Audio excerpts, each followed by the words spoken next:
आज सुनते हैं बृहस्पतिवार व्रत की कथा। तो एक बार बोलिए प्रेम से विष्णु भगवान की जय, लक्ष्मी माता की जय। की प्राचीन समय की बात है। भारत वर्ष में एक राजा राज्य करता था। वह बड़ा प्रतापी और दानी था। वह नित्य गरीबों और ब्राह्मणों की सेवा सहायता करता था। वह प्रतिदिन मंदिर में भगवान दर्शन करने जाता था, लेकिन यह उसकी रानी को अच्छा न लगता। न वह व्रत करती और न ही किसी को एक पैसा दान में देती। राजा को भी ऐसा करने से मना किया करती। एक समय की बात है कि राजा शिकार खेलने वन को चले गए। घर पर रानी और दासी थी। उस समय गुरु बृहस्पति साधु का रूप धारण कर राजा के दरवाजे पर भिक्षा मांगने आए। साधु ने रानी से भिक्षा मांगी तो वह कहने लगी, हे साधु महाराज, मैं इस दान और पुण्य से तंग आ गई हूँ। आप कोई ऐसा उपाय बताए जिससे यह सारा धन नष्ट हो जाए और मैं आराम से रह सकूं। साधु रूपी बृहस्पति देव ने कहा, हे देवी, तुम बड़ी विचित्र हो। संतान और धन से भी कोई दुखी होता है। अगर तुम्हारे पास अधिक धन है तो इसे शुभ कार्यों में लगाओ, जिससे तुम्हारे दोनों लोक सुधरे। परंतु साधु की इन बातों से रानी खुश नहीं हुई।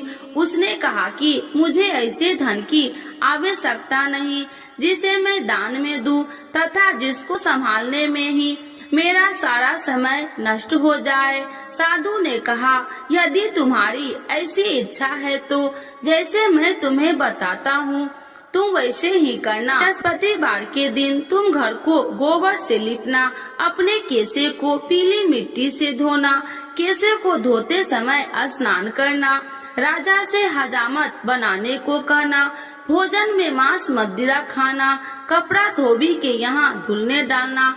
इस प्रकार 7 बृहस्पतिवार करने से तुम्हारा समस्त धन नष्ट हो जाएगा।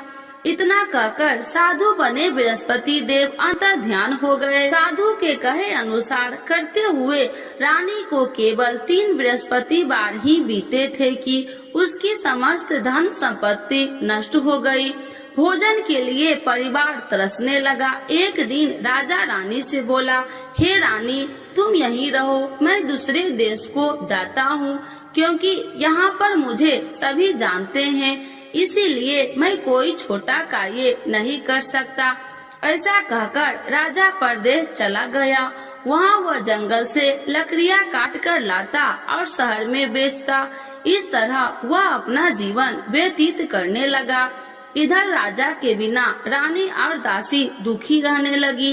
एक समय जब रानी और दासियों को 7 दिन बिना भोजन के रहना पड़ा तो रानी ने अपनी दासी से कहा, हे दासी, पास ही के नगर में मेरी बहन रहती है, वह बड़ी धनवान है, तू उसके पास जा और कुछ ले आ ताकि थोड़ा बहुत गुजर बसर हो जाए। दासी रानी की बहन के पास गई। उस दिन बृहस्पतिवार था। रानी की बहन उस समय बृहस्पतिवार की कथा सुन रही थी। दासी ने रानी की बहन को अपनी रानी का संदेश दिया, लेकिन रानी की बहन ने कोई उत्तर नहीं दिया। जब दासी को रानी की बहन से कोई उत्तर नहीं मिला तो वह बहुत दुखी हुई। उसे क्रोध भी आया। दासी ने वापस आकर रानी को सारी बात बता दी। सुनकर रानी ने अपने भाग्य को कोसा। उधर रानी की बहन ने सोचा कि मेरी बहन की दासी आई थी, परंतु मैं उससे नहीं बोली, इससे वह बहुत दुखी हुई होगी। कथा सुनकर और पूजन समाप्त कर वह अपनी बहन के घर गई और कहने लगी, हे बहन, मैं बृहस्पतिवार का व्रत कर रही थी, तुम्हारी दासी गई, परंतु जब तक कथा होती है तब तक न उठते हैं और न ही बोलते हैं, इसीलिए मैं नहीं बोली। कहो दासी क्यों गई थी? रानी बोली, बहन, हमारे घर अनाज नहीं था। ऐसा कहते कहते रानी की आंखें भर आई। उसने दासियों समेत भूखा रहने की बात भी अपनी बहन को बता दी। रानी की बहन बोली, बहन देखो, बृहस्पति देव भगवान सबकी मनोकामना पूर्ण करते हैं। देखो शायद तुम्हारे घर में अनाज रखा हो। यह सुनकर दासी घर के अंदर गई तो वहाँ उसे एक घड़ा अनाज का भरा मिल गया।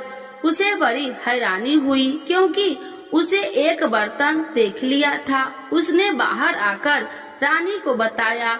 दासी रानी से कहने लगी, हे रानी, जब हमको भोजन नहीं मिलता तो हम व्रत ही तो करते थे, इसीलिए क्यों न इनसे व्रत और कथा की विधि पूछ ली जाए, हम भी व्रत किया करेंगे। दासी के कहने पर रानी ने अपनी बहन से बृहस्पतिवार व्रत के बारे में पूछा। उसकी बहन ने बताया, बृहस्पतिवार के व्रत में चने की दाल और मुनक्का से विष्णु भगवान का केले की जड़ में पूजन करे तथा दीपक जलाए, पीला भोजन करे तथा कथा सुने। इससे गुरु भगवान प्रसन्न होते हैं, मनोकामना पूर्ण करते हैं। व्रत और पूजन की विधि बताकर रानी की बहन अपने घर लौट आई। रानी और दासी दोनों में निश्चय किया कि बृहस्पति देव भगवान का पूजन जरूर करेंगे। 7 रोज बाद जब बृहस्पतिवार आया तो उन्होंने व्रत रखा। घुड़सार में जाकर चना और गुड़ बिन लाई तथा उसकी दाल से केले की जड़ तथा विष्णु भगवान का पूजन किया। अब पीला भोजन कहाँ से लाए? दोनों बड़ी दुखी हुई, परंतु उन्होंने व्रत किया था, इसीलिए बृहस्पति देव भगवान प्रसन्न थे। एक साधारण व्यक्ति के रूप में वे दोनों थालों में सुंदर पीला भोजन लेकर आए और दासी को देकर बोली, हे दासी, यह भोजन तुम्हारे लिए और तुम्हारी रानी के लिए है, इसे तुम दोनों ग्रहण करना। दासी भोजन पाकर बहुत प्रसन्न हुई। उसने रानी को सारी बात बताई। उसके बाद से वे प्रत्येक बृहस्पतिवार को गुरु भगवान का व्रत और पूजन करने लगी। बृहस्पति भगवान की कृपा से उनके पास धन हो गया, परंतु रानी फिर पहले की तरह आलस करने लगी।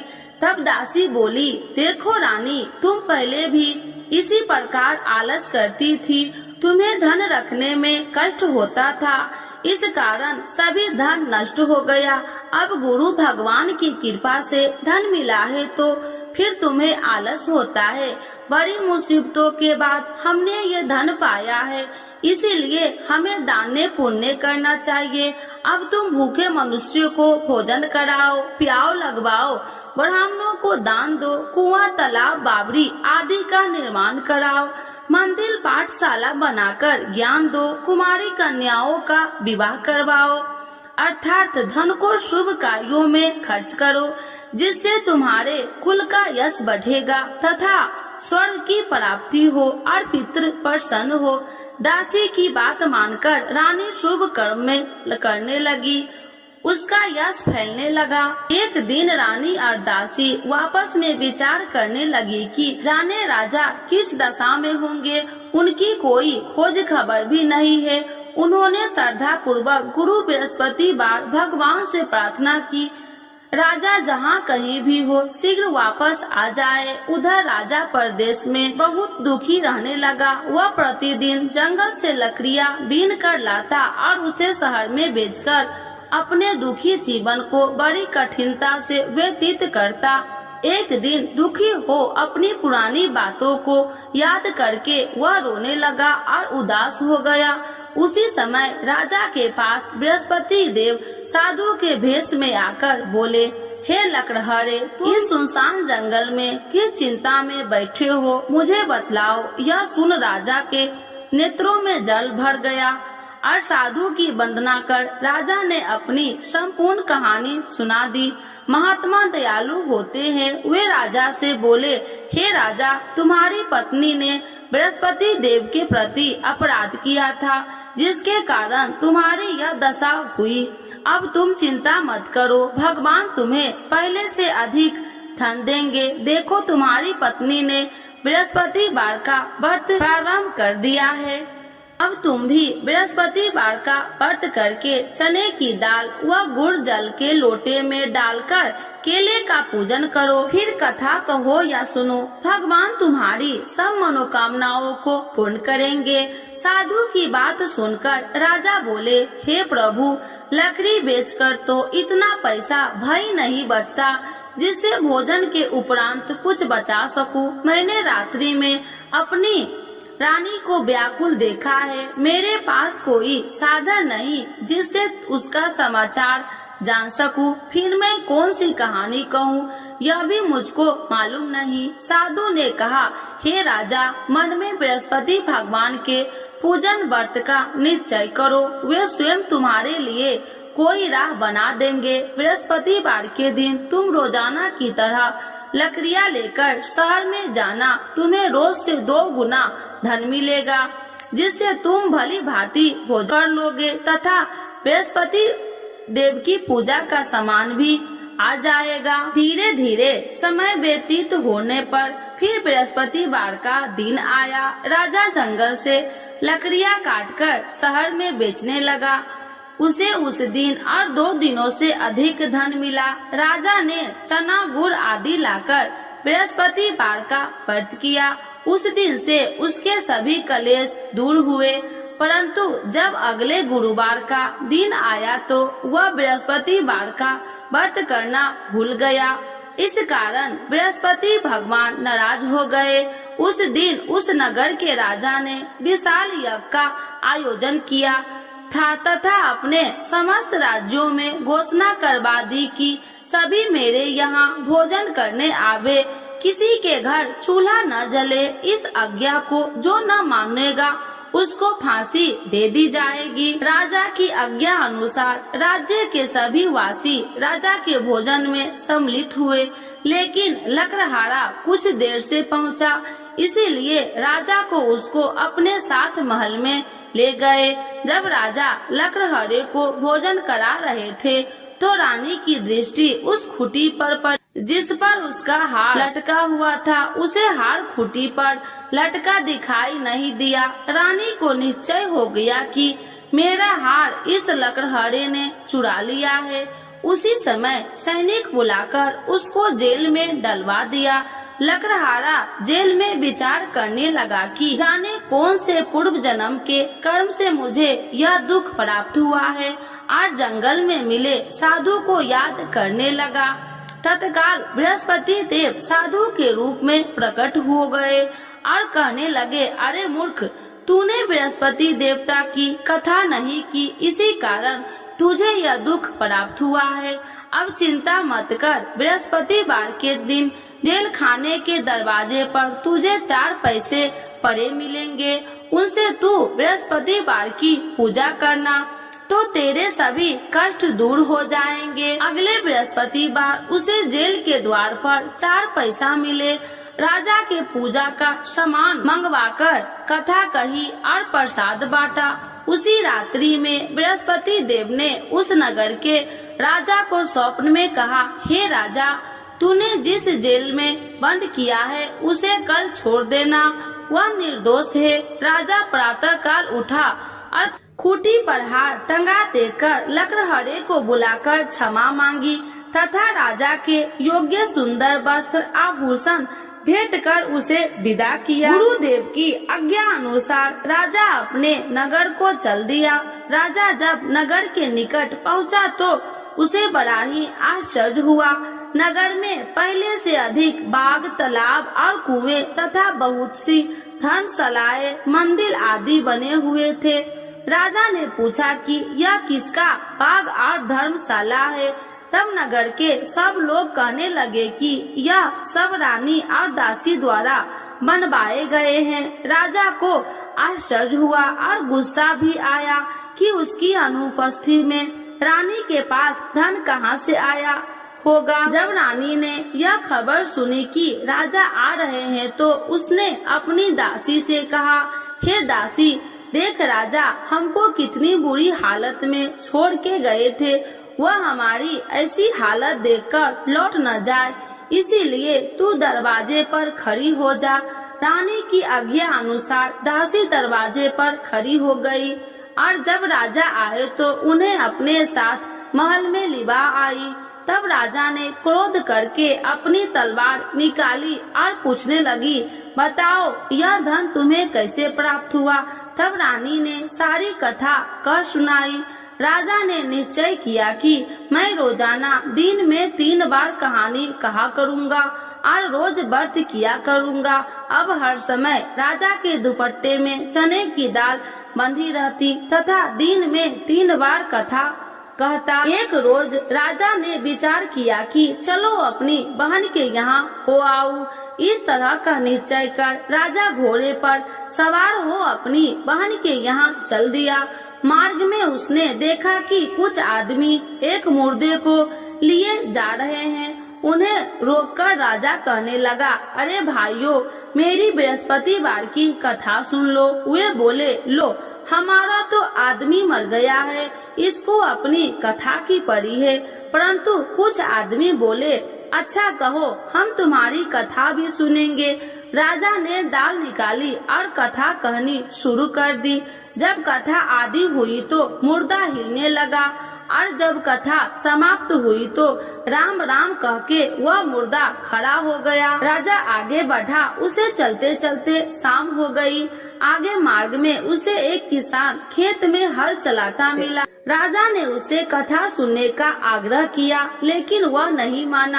राजा आगे चल पड़ा। राजा के हटते ही बैल पछाड़ खाकर गिर गए तथा किसान के पेट में बहुत जोर से दर्द होने लगी। उसी समय किसान की माँ रोटी लेकर आई।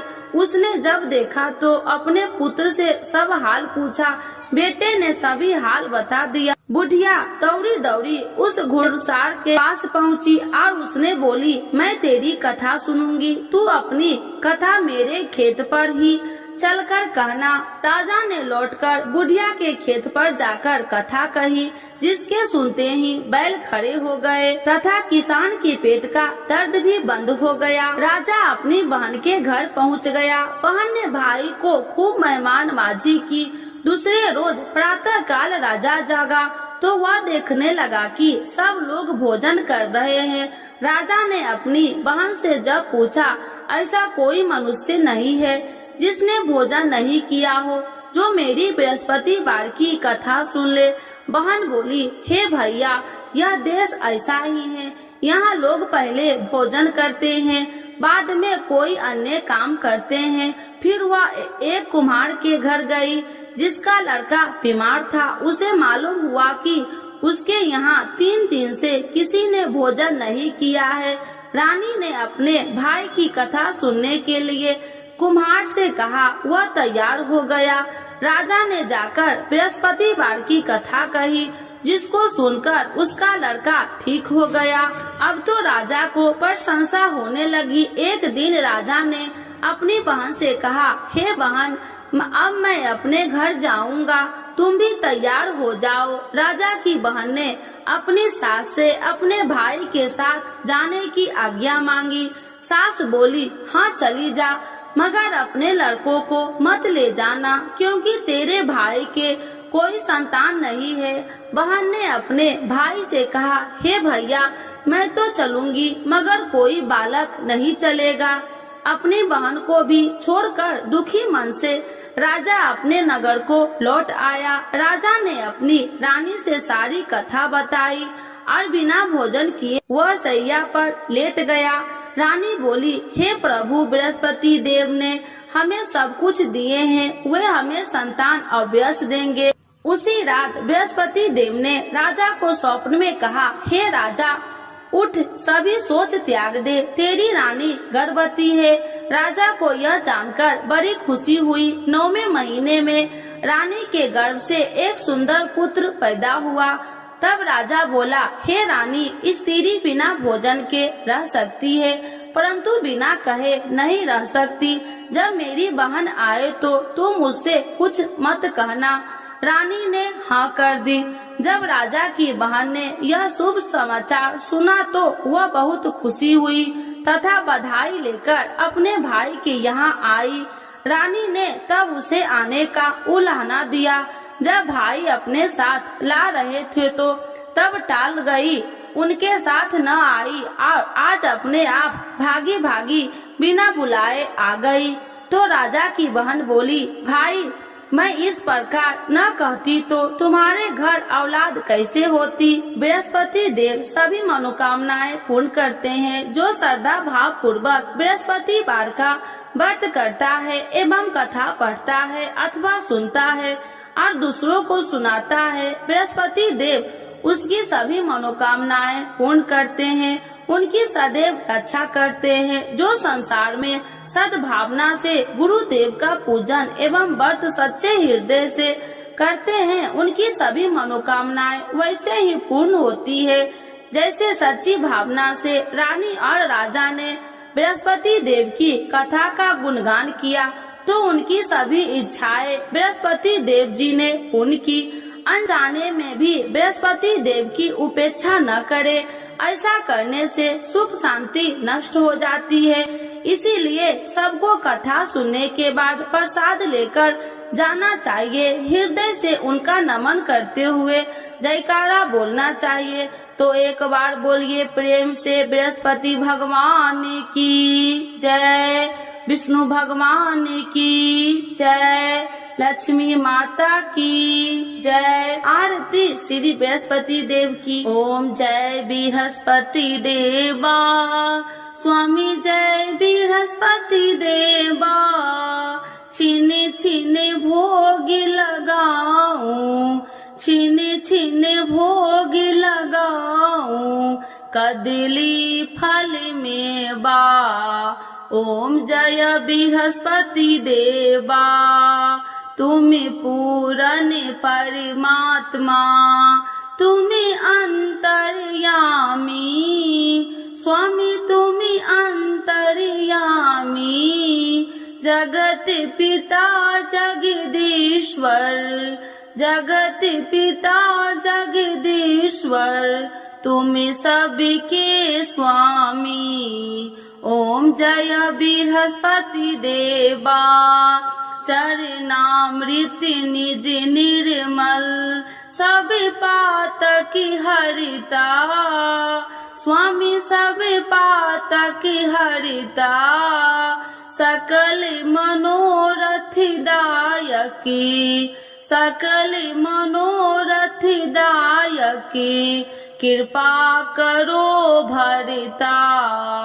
ओम जय बृहस्पति देवा, तन मन धन अर्पण कर, जो जन शरण पड़े, स्वामी जो जन शरण पड़े, प्रभु प्रकट तब हो करे, प्रभु प्रकट तब हो कर, आकर द्वार खड़े। ओम जय बृहस्पति देवा, दीन दयाल दयानिधि, भक्तन हितकारी, स्वामी भक्तन हितकारी, पाप दोष सब हरता, पाप दोष सब हरता, भव बंधन हारी।